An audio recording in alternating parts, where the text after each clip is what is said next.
자, 여러분 확률 변수에 대한 얘기를 좀 한번 해볼 텐데 제가 예전에 사실 확률 변수를 잠깐 얘기한 적이 있어요. 확률 변수는 어떤 우리가 이제 어떤 시행을 했을 때 나오는 모든 경우의 수가 있잖아요.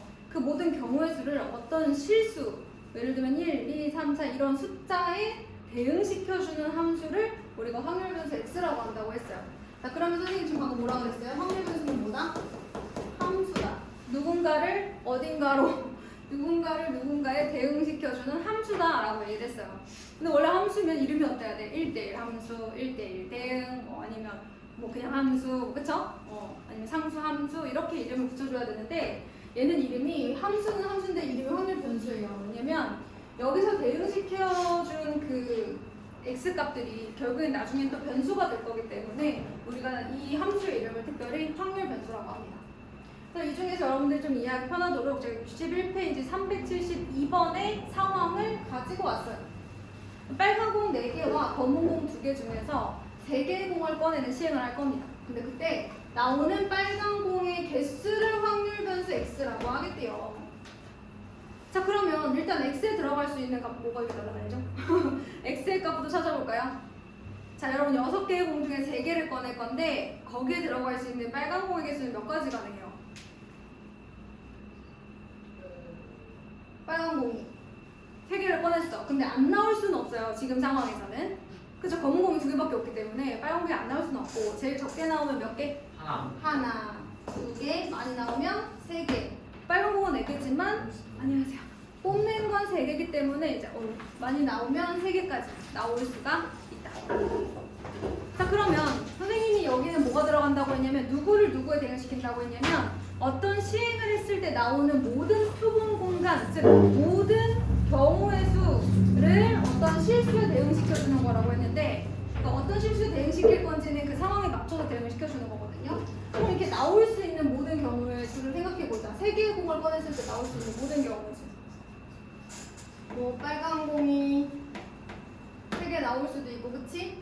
빨간 공 2개, 검은 공 하나가 나올 수도 있고, 그치? 그 다음에 빨간 공 하나에 이게 동시에 뽑는 거니까 사실 순서가 상관이 없어가지고 이런 식으로 될 것 같아요. 그러면 이게 이제 그 S라는 표본 공간 안에 원소로 들어가는 건데 원래는 말로 써야 되는데 너무 길어서 제가 이제 이렇게 썼습니다. 자, 그럼 빨간 공 3개는 어디에 대응이 되겠어요? 여기에 대응이 되겠죠. 빨간 공 2개는 여기, 그 다음에 얘는 여기에 대응이 될 거예요. 그러니까 이 모든 경우의 수, 이 경우의 수들을 어떤 숫자에 대응시켜주는 그런 함수가 뭐라고 한다? 확률 변수라고 한다.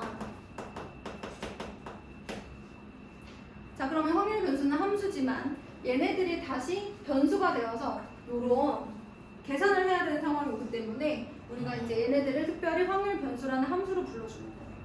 그래서 이렇게 나오는 빨간 공의 개수를 확률 변수 x라고 한다고 하면 그 x가 다시 이 변수가 되어서 각각의 상황에 따른 확률을 구할 수 있게 되는 거죠. 그래서 얘네들을 확률 변수 x로 한다 그러면 이 x의 값들을 우리가 이렇게 실수로 나타내 줄 수가 있게 되는 거예요. 알겠죠? 그래서 확률 변수는 이름은 함수지만, 알겠죠? 이름은 함수지만 결국에는 이런 그 결과 값들을 가질 수 있게 된다. 그래서 요 순서상 요 상황을 우리가 확률 변수라고 생각해 주시면 돼요. 그럼 이건 뭐냐? 자, 요거는요. 거기 보시면 특별히 이런 확률 변수 중에서도 이런 얘기가 나와 있어요. 그 밑에 보시면 2번에 첫 번째 5-1 확률 변수 2번에 이런 얘기가 나와 있어요. 확률 변수 x가 가질 수 있는 값. 자, 여러분 이 함수 확률 변수가 가질 수 있는 값 좀 보세요. 1, 2, 3 똑똑 떨어져 있죠? 이걸 우리가 이산 확률 변수라고 얘기해요. 그럼 어떨 때 이어져요? 똑똑 떨어진다는 건 이건 줄 알겠는데 어떨 때 이어져요? 확률 변수가 시간일 때. 그쵸? 뭐 1시에서 2시, 뭐 2시에서 3시 이런 거, 그치?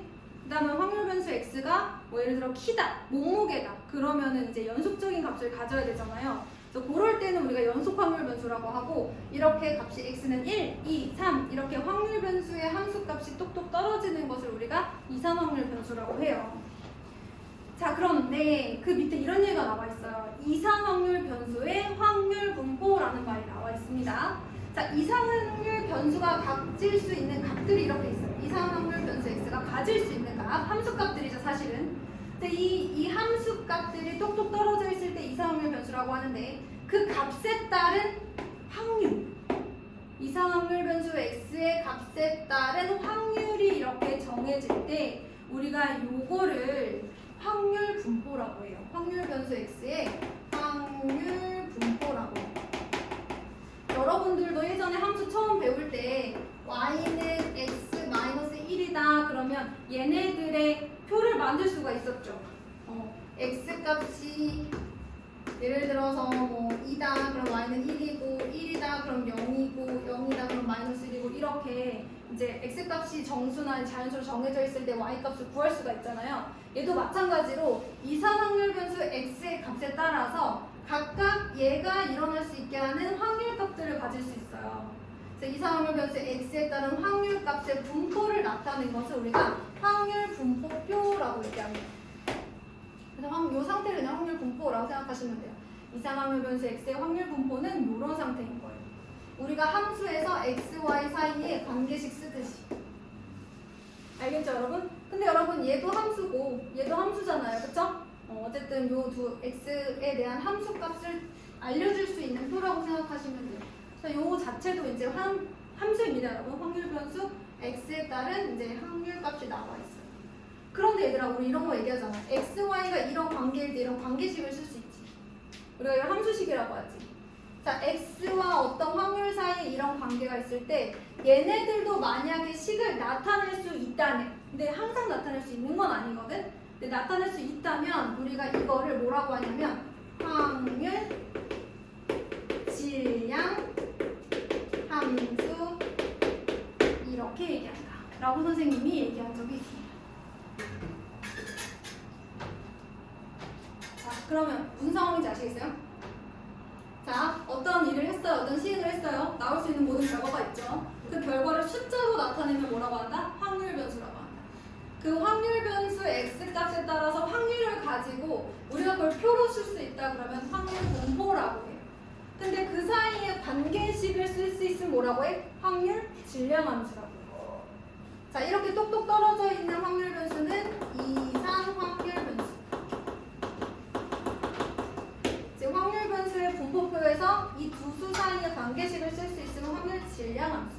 그럼 얘들아, 이상 확률 변수가 아니라 선생님이 아까 연속 확률 변수도 있다 그랬잖아. 확률 변수는 뚝뚝 떨어지는 것만 있는 건 아니야. 이런 얘기 했잖아.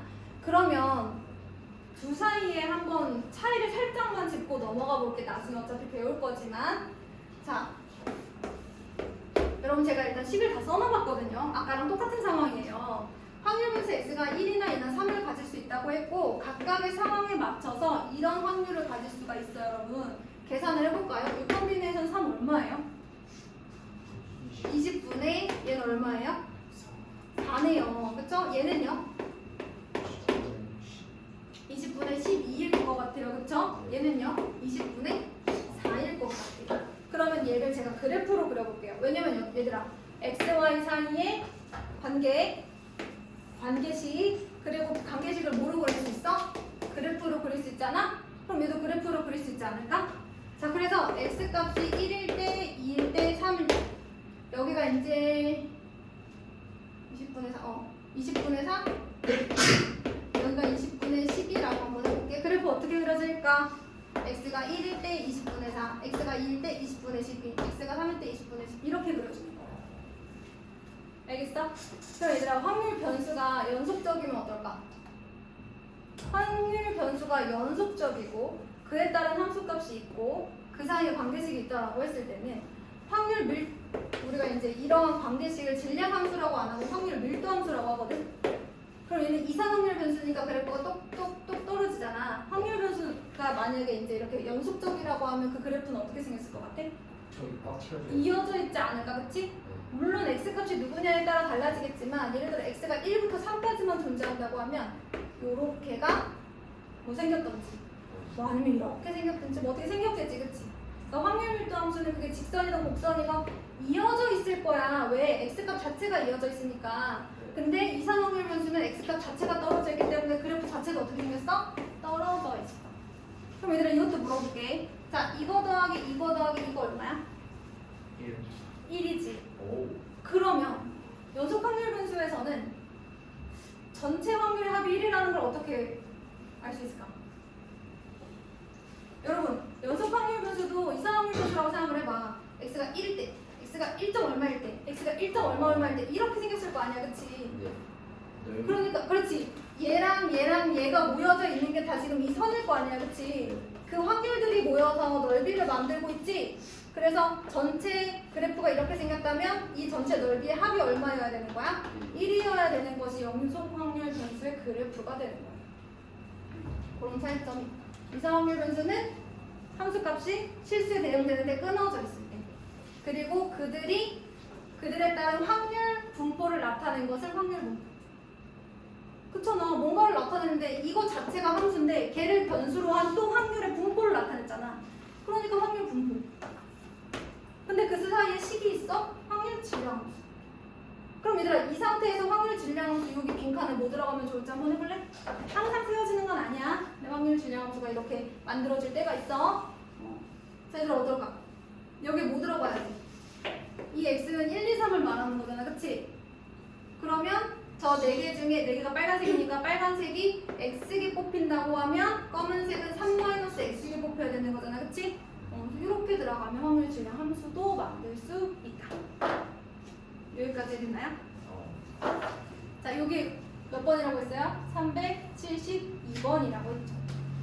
여러분은 372번을 채워보시고 371번도 할 건데요. 이 상황을 우리가 이제